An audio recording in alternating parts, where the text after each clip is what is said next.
Hello there, Ringside Crew. Hey dudes at Ringside Crew, this is Davian. Hey, it's Jenny Santana.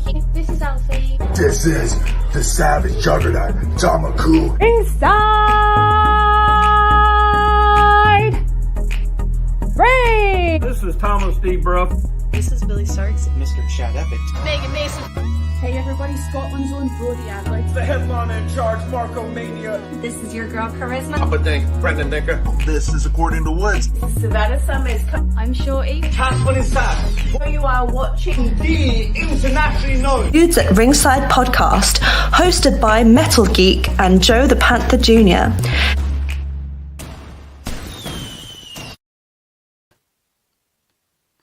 Good morning there, Ringside Crew, and welcome to another episode of the internationally known Dudes at Ringside podcast.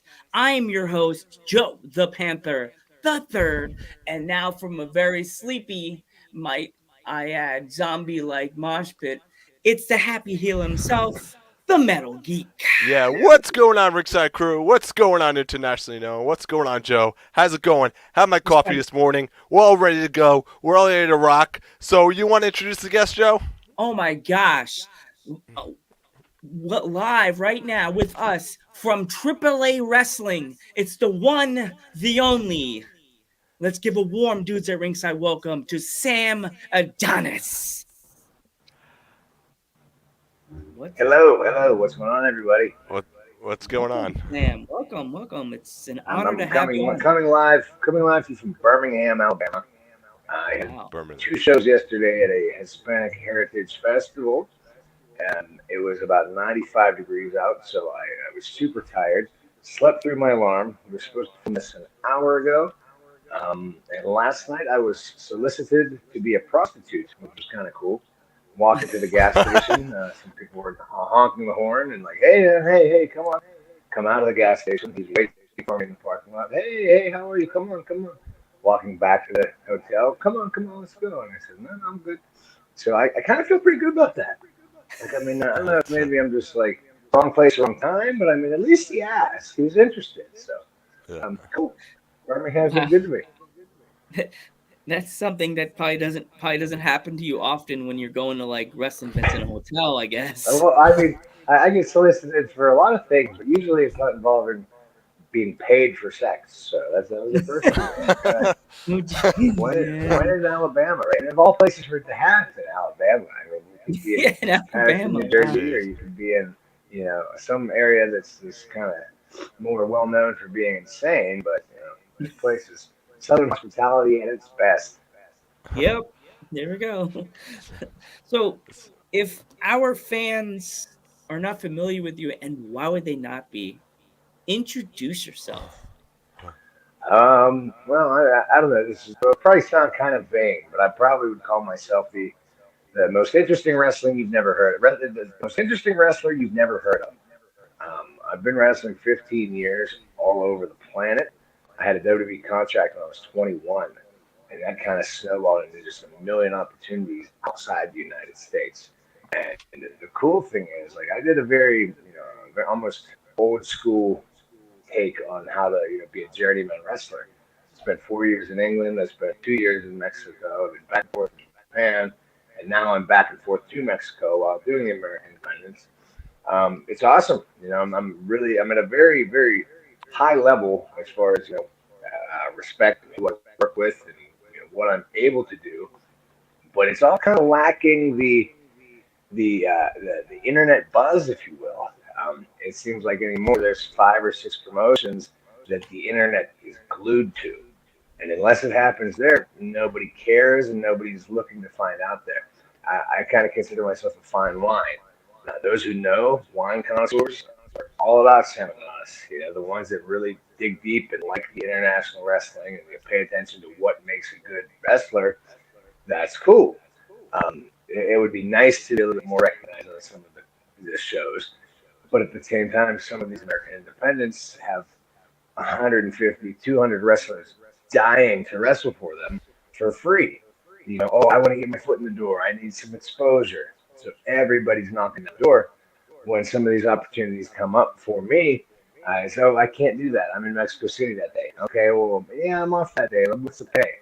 Oh, it's exposure pay, and it's 15 years in with the track record I have, a lot of that's just not possible for me. So things are going great. I'm full time right now with Lucha Libre AAA in Mexico. We have the big Triple Mania pay per view coming up. I'm down there. I fly back and forth from Pittsburgh every 3 to 4 weeks, so it's exhausting. I think post pandemic, I might be the busiest wrestler in the world that's not not currently signed somewhere. A lot of guys still go to Japan, but a lot of the Japanese tours are 3 or 4 weeks.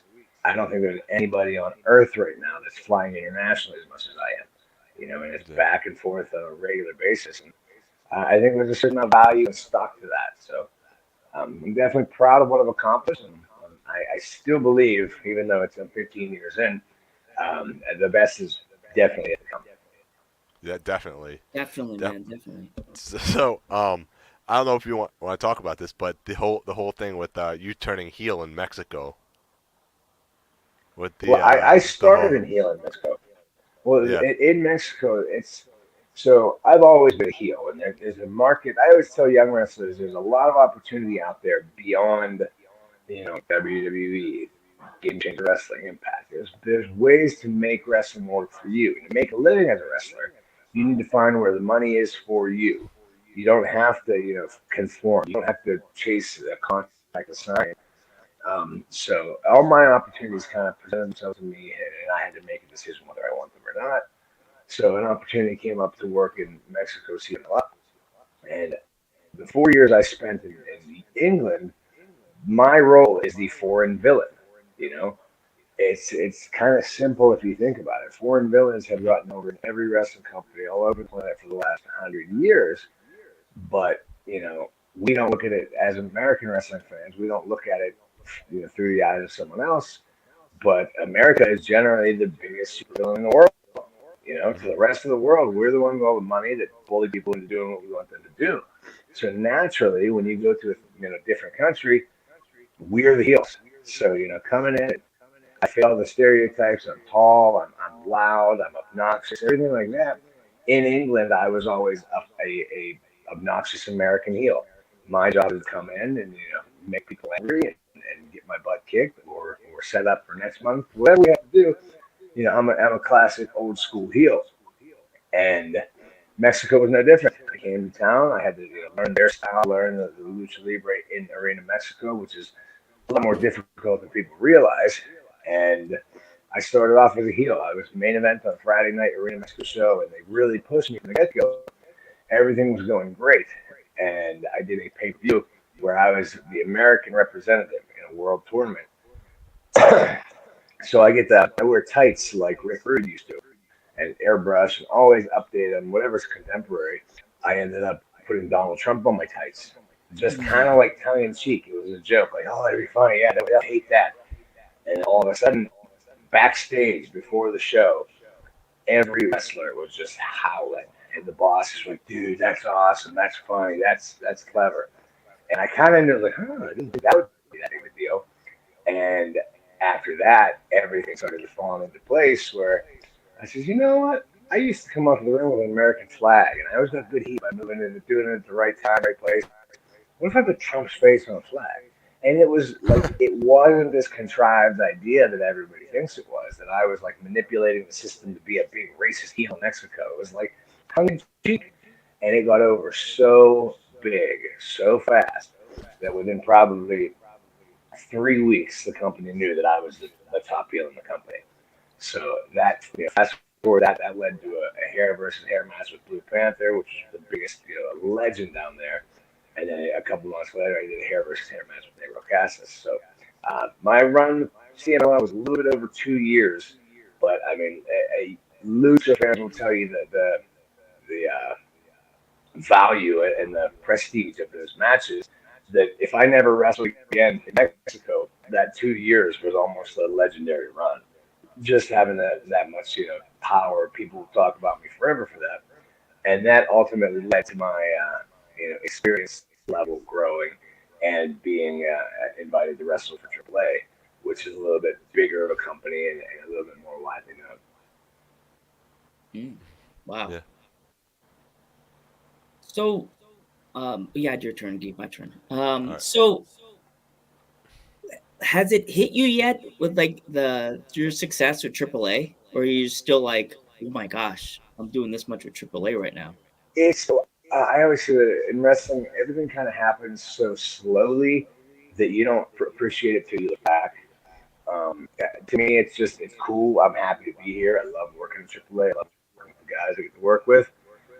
But it just happens so slowly. Is it like, when I'm 21, I signed a WWE contract. So I kind of started at the higher end of a wrestling career. And then every cool opportunity that has happened to me since, at the time, is like, oh, yeah, that's really cool. But then you add another one, and then you add another one, and then you add another one. And you look 15 years back and holy cow, I've done everything that, childhood Sam ever wanted to do. A lot of people know that I was, my dad was a promoter, my brother was a wrestler. So I grew up around the wrestling business. And as a kid, 10 years old, I didn't care about The Rock and Austin and Triple H. I was watching lucha tapes and Japanese wrestling tapes, and I wanted to be Hayabusa. I wanted to do death matches with Onita. And all I cared about was all these, foreign wrestlers. And now at 33 years old, I've done all that, and it's really it's awesome to look back at. But during the time now, I think you have to have a certain sense of confidence as a performer. If you get too excited, you'll just sink in a quicksand. You have to know what you're good at and know that audience is there to see you. And now at AAA, I'm at the top spot. We were the trios champions. Now, Triple Mania's coming up. I got some really good stuff coming up. There's some good plans in the work, and I know this is where I'm supposed to be right now. And ultimately, I think it'll lead to much brighter pastures because it's it's almost like baseball. You start in college, and then you move up to single A, double A, triple A. When you hit enough home runs, you end up with the Yankees. And I kind of feel like nobody else is doing it my way. A lot of people will say, why don't you sign with AEW? Why don't you sign with WWE? And it's like, I just see it differently. I want to be valued and respected and invited to play at these places and be me instead of, oh, yeah, he's good enough. Let's give him a job. We'll change his name. He can do this character.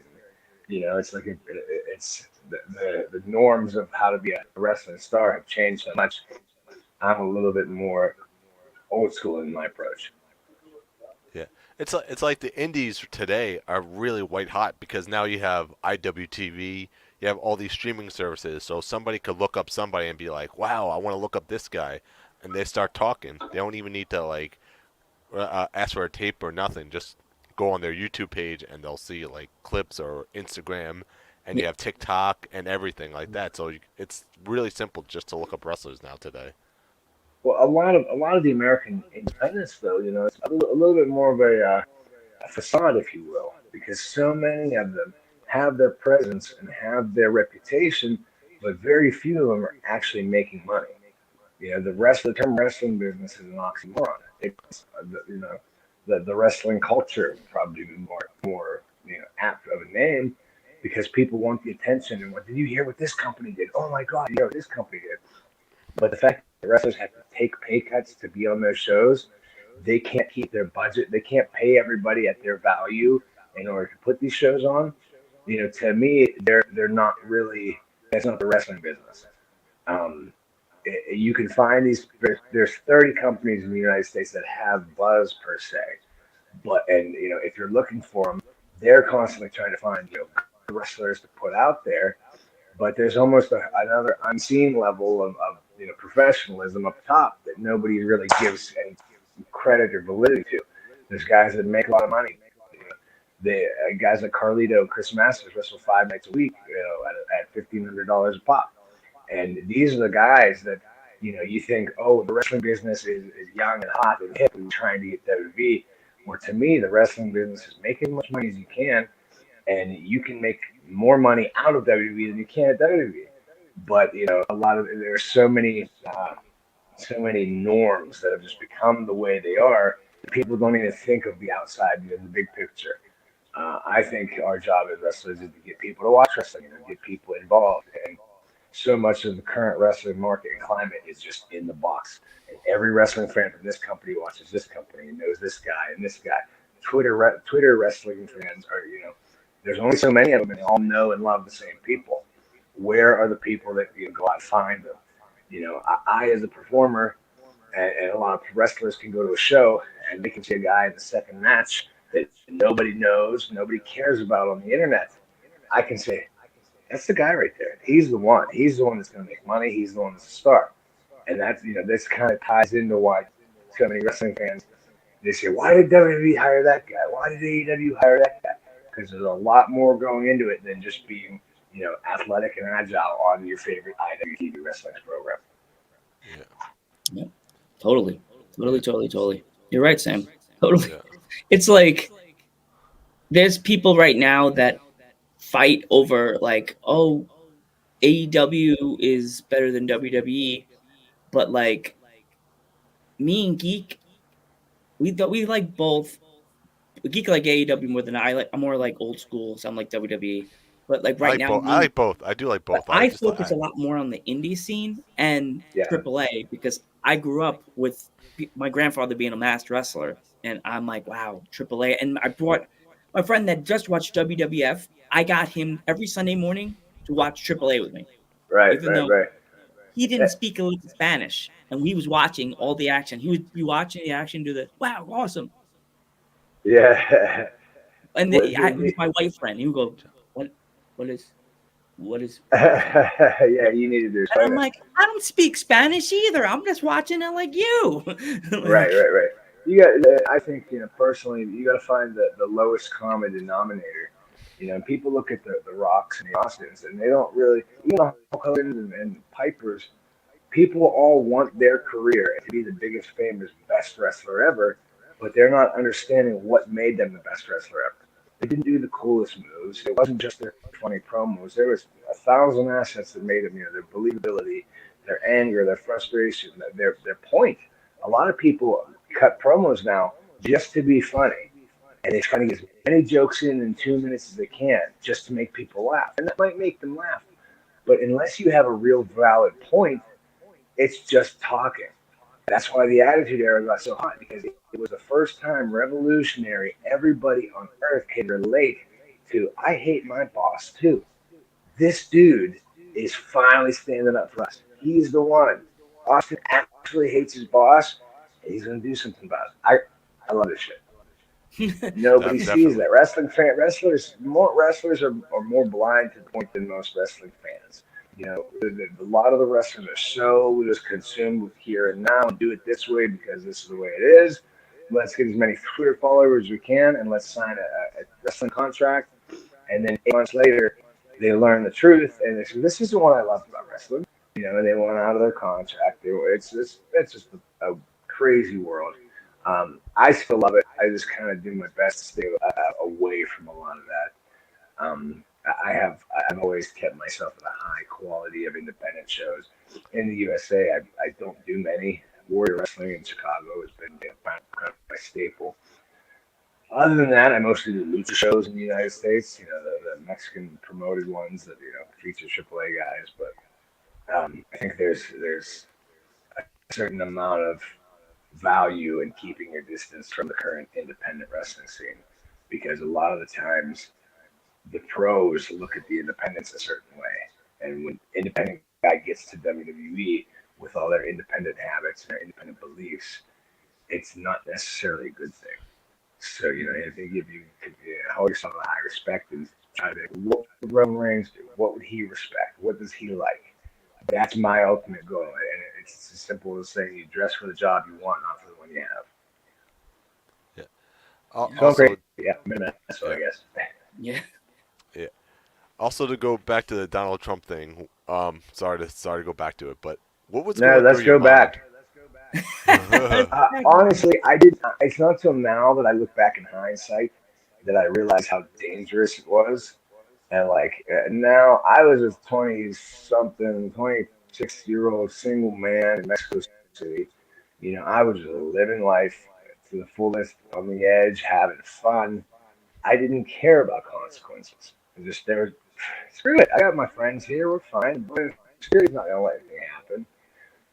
Didn't think twice about it. Now that I'm a little bit older and I'm back and forth from Mexico and I have my personal life and my puppy dog at home, and I'm like, dude, what if something happens? You really start putting things into perspective. So it was cool at the time. It worked. People were hot. The nice thing is, though, that you could always, I was always able to really walk the line between almost starting a riot in my tights and then being the most respectful, nice man you meet ever outside the ring. I speak Spanish. I'm fluent in Spanish, and I learned all down there. And I made sure everybody knew as I'm walking the arena, like, hey, thank you for coming to the show. Don't kill me. So it's cool. But yeah. So yeah, I thought that was absolutely awesome though. Great way to get heel heat, by the way. And by the way, CNN picked it up, and Vice picked it up as well, which is absolutely it awesome. Was everywhere. Vice, Reuters, Bloomberg. I mean, I think in 2017, I probably had more individual press than anybody in wrestling, including WWE. I mean, individual press. I'm not talking about the company. I'm not talking about the angle. I mean, one person that got across more platforms. It was cool. I just hope it's not my 15 minutes of fame. I think that's just a prelude to what's coming next. I don't think it is. I think you seem like, what I've watched of you, it seems like you're gonna have you're having your moments. You know what I mean? Right now, you're gonna have more moments because you're awesome. Well, I appreciate the compliment, but the thing is, again, me coming from an old school mentality, wrestlers do not get good until they're 10 to 12 to 15 years into their career. Every wrestler always thinks they're good. I'm kind of good. Well, I'm only 2 years in, but I'm good. I look at myself now, 15 years in, I look at 5-year in Sam, and I'm like, he was a cocky prick that knew nothing, and that's coming from the volume of work I've had. At that point, I was well ahead of a lot of people for experience level. But people, there's this general thing that wrestling's a young man's game. It's not. Wrestling, you get your Randy Savages, Ric Flairs, Shawn Michaels, Rocks, Stone Cold, all these guys. Their main run comes past the year, past 35 years, and this is also in an era when these guys were coming from territories where they wrestled 6 nights a week. So if you're saying that Randy Savage is at his best after 8 years wrestling 300 matches a year, that's after 2,400 matches in a career. How long does it take a modern independent wrestler to get 24 matches? Now, at this pace and calculation, they're never going to have 2,400 matches. So don't tell me that 26-year-old XYZ is a great young wrestler and he's at his prime, he's at his best. He doesn't even know what his prime is until you're well into that run. So I think it's all about just putting the work in and waiting to be patient. I've turned down multiple offers in the last couple of years because I know better. We're at the era where everybody wants to sign a piece of paper and say, this guy signed this, this guy signed with this company, and they're proud to announce it. And then 6 months later, they want their contract because they didn't read a contract. They want to watch, they just want the graphic that they can put on their social media. I signed somewhere. Meanwhile, signing isn't anything. You have to put the work in and just be ready, and it'll come to you. It's like any walk of life, and just put the work in. Put the work in and be patient. Yeah. So, have you ever thought about coming to the East Coast or? I live in New York? Pittsburgh. I'm always in New York. Well, I can't say I'm coming to the East Coast. It's just all amount of dates. My dates are prioritized AAA, and then the other dates that come through. And again, it's a lot of times it's a matter of pricing. Someone could call me and say, "Hey, we have a date on this day," and I can say, "Well, I need this, and this is what I get." And it's, "Oh, well, can you do this? And well, can you drive instead of flying?" I put too much work in. I don't want to be earning that bad, to just get some internet clout. So I talk with at NYWC in New York. I'll be there eventually. They're friends of mine. There's a lot of lucha shows. I was doing a lot of lucha shows in New York before the pandemic. I'm sure they'll come back at some point. But, I will be there. Just don't know when. And as it comes, I think that's kind of half the fun for me. I just kind of let it unfold as it should. It is. Definitely. Geek lives on Long Island, so NYWC is that's Yeah, Geek's home. That perfect. I was there before. Bull James is a really? good friend of mine, so I always wrestled Yeah. with him, and they hooked me up with Shane, who's a promoter, and I just love the guy. So I'll be there eventually when the time is right, you know. And I love the city. I love getting up there. My whole life I've been traveling up there. My dad had a lot of business in New York when I was a kid, so I would get in the car with him and be his road map back when we actually had MapQuest instead of GPSs. So I say, hey, make a turn up here on 6th. So I know that city quite well, and I love it, and I miss it. But you know, right now it's weird because wrestling is so different, in my opinion. The longer you're a part of it, you know, the more you do it, the more it becomes a job and it becomes your normal everyday life. I say about 10-year-old Sam wanted to be the world champion all over the world, you know, and just live this dream. Now you have to take into consideration just all these flights and connections and the amount of lack of sleep that you get, and carrying a belt in your carry-on, and having to be the last one at the building because you're the main event. You know, there's things that you never in a million years think about. You know, in Mexico, there's some times we wrestle in the main event at 12:30 at night. I'm out of the ring at 1:30, and then I have to get shower and get a 6-hour bus home. Or if I was the opening card guy, I could go have fun. Maybe it's less money, but I'm done at 7:30, get to go out, hang out with everybody, and you have to prioritize what you want. I think very few people look at wrestling as business. It really is business, and just like any business, the more you want out of it, the more you have to put in. And people think, oh, this guy's lucky. This guy did this. He's lucky. Nobody's lucky. Everybody worked harder than you did, period. And you think, oh, if I had Roman's push. No. Roman Reigns worked harder than you, period. John Cena worked harder than you, period. He slept for 3 hours a night for 15 years and did Make-A-Wish at 6 a.m. and did, press at 7 a.m. and did 2 hours in the gym before that. So it's something it's lifestyle choice. And, I personally see there being a bit of a tapering off of the indies eventually. There's so much personal gratification where everyone thinks we all can do it. We're all doing well. We're all stars. We're all going to make it. Not all going to make it. And eventually people are going to get bored and says, you know what? I never made it. And it's going to fall off, So it's a fad. It's fashionable. It's cool. There's a cool subculture to it. But to actually, make your life as a professional wrestler, it's a whole different beast. Hi, Mama Shorty, by the way. We have a fan that's in the chat that's from England. We know. Oh, hey, I lived in England. Nancy, I lived in the UK for 4 years. I lived in Liverpool. Her daughter actually wrestles in a promotion in England called Coventry Pro Wrestling. I don't know if you ever heard of Coventry. I've wrestled in Coventry. I've never went to Coventry Pro Wrestling. I lived in a company. I worked for a company called AllStar Pro Wrestling, which is Brian Dixon's company. And that's where William Regal, Robbie Brookside, Finley, Marty Jones, all the British, really famous guys came from. There was Joint Promotions, which was Big Daddy, but AllStar was the other promotion, and they both showed TV slots. Yeah, we've had somebody from AllStar Pro Wrestling on our podcast, right, Joe? I think we did. Who's that? Right. With us, as we're internationally known, Sam, and who's we from get a AllStar? lot of what's that? Who's from AllStar? Because AllStar Pro Wrestling, it's a very general term. I forget. Now we're gonna have to research back, Geek, and we'll have to Sorry, Sam.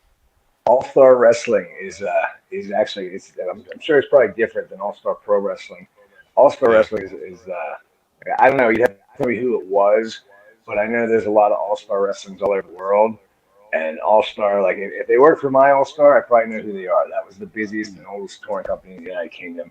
We had 150 matches a year. Wow. None of it was really online. So guys like James Mason, Frankie Sloan. It was recently too. It was recently too. It was a recent interview too. It was a recent. You can reach back out. Nathan Cruz. I've known Nathan Cruz for years. Yes.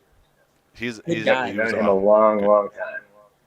Good guy. He actually was in the States while we did the interview with him, and he's like, "I'm glad you guys got me when I was here, and we didn't have to at the time." I haven't seen him in years, but I've wrestled him. I know him a lot. Yeah. So good guy. One of my last questions for you is, So, have you ever got any advice from any of the older people from AAA wrestling, and what was that advice? I don't know if I don't know if they really give advice there. It's kind of like it's kind of fend for yourself, and it's really like you know you can get advice, but it doesn't come in the form of advice. Usually, you kind of have to figure it out on your own. To me, advice now comes while you're at a bar and someone's telling you a story, and you're like, that kind of happened to me, and you kind of have to figure it out on your own. I've been really lucky because again, I hate the word luck, so it's kind of happened because the way I put it in there. I love old school wrestling. I love the way the wrestling business was the 30s through the 90s and the early 2000s and the way it used to be. Now wrestling changes in so many different directions, and it's sped up, and people are just trying to do things a certain way because everyone else is doing it instead of what's right. I've always kind of stuck to the core values and been, the old school pro, and that's almost what's helped me succeed and do well. Because at the end of the day, the top dogs all over the world, the top stars are the ones that, kind of influence the promoter and say, hey, I don't like working with that guy. I do like working with that guy. And when these guys that wrestled in the 90s are still the top champions here, and then I'm some new American kid come up, they're going to say, oh, what the hell? Who is this guy? Why do I have to wrestle him? What's he going to do? When I have matches with them, a lot of times it's, hey, that was a good match. Let's do that match next week. And that old school mentality, thinking of the past and the way it used to be, is what I have. That's ultimately helped me, and I think that's made me succeed in Mexico because a lot of the old wrestlers know this dude is different than all the other Americans right now. Yeah. Yeah. So, is there anybody left that you would love to face, or that's a dream opponent? Most of my heroes that I want to wrestle are done. Everybody that I really cared to wrestle is retired. There's guys out there that I'd like to have high-profile matches with. I'd like to wrestle just like Osprey. I'd like to wrestle with Osprey's FTR. Most of the guys that I want to wrestle with, more or less, would be WWE guys and certain top-level Moxley, Jericho. Just the guys that I know what I can do with them. But again, a lot of times I think about it. To me, a match is just a match. To me, working involves so much more than that. And to just say, "I'll let me wrestle them," there's really no payoff for that. But when you say, "Hey, you're going to be having a 6-month TV program with Jericho," that's when I'm going to learn. That's when you're going to take it down and say, "Well, we can't do this week because that's going to happen here in 6 weeks. So do this," and then that's where you really learn. It's not necessarily about having a match with and working with are almost two entirely different entities. So it's like basically all about working the story, basically, right? Is what you're trying to say. Yeah, just working, just learning and be better. Yeah, exactly. So Sam, do you have any upcoming shows or? Yes, I'll be in this week in Las Vegas. I'll be today at 4:00. And then next Saturday next Sunday is Guadalajara, Mexico for AAA TV. And then 2 Saturdays after that is AAA Triple Mania, which is the biggest. That's clearly the WrestleMania of Lucha Libre. Definitely. Arena Ciudad in Mexico in front of approximately 19,000 people. I will have my matches myself, Brian Cage and John Morrison, against Psycho Clown, Bandito, and Laredo Kid against the Never Generation Dinamitas in a 3 versus 3 match for the Mexican Trios, for the World Trios Championship. So that's going to be a pretty wild match and a lot of crazy stuff going on there. But anytime you're in front of that many people, your adrenaline is so high that you're definitely willing to pull out the stops. Yeah. So do you have any social medias that people could follow you on, or? Yeah, just find me Real Sam Adonis on all platforms. I say all platforms, but it's really just Instagram, Twitter, and Facebook. So I haven't figured out TikTok yet, but I don't think I'm going to. Yeah, I appreciate everybody that does support me. I'm kind of polarizing. You either love me or hate me, and there's really not many people that hate me right now. It's just you got to find me, if that makes sense. So, yeah, check me out. Come follow me on Instagram. Follow me on social media, and hopefully, you can meet some of you around the world sometime soon. Yeah, definitely, man. We want to thank you so much for coming, and we know how busy you are this whole week. you're man. a busy man. I wouldn't have it any other way, guys. Thank you so much. I appreciate that. No problem. No problem. I'm Joe Panther III. I'm the Metal Geek. I'm Sam Adonis. And we will catch you in the next one.